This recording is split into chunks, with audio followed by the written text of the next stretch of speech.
Welcome back to another technical deep dive here in the debug zone. Today we're tackling a big question and breaking it down with insights from other users. Hopefully this clears up some misconceptions and helps you get the answer you need.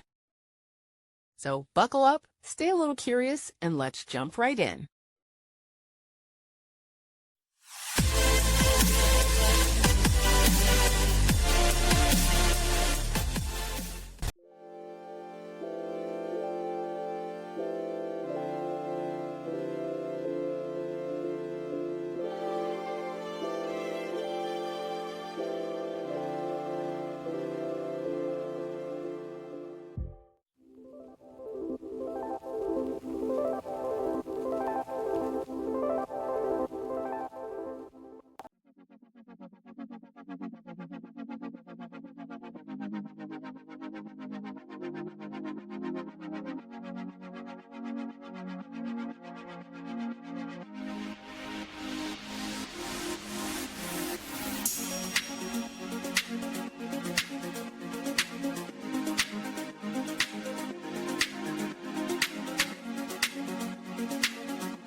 And that's a wrap.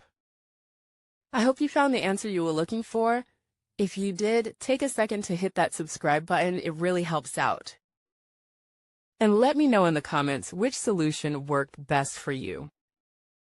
See you next time in the debug zone.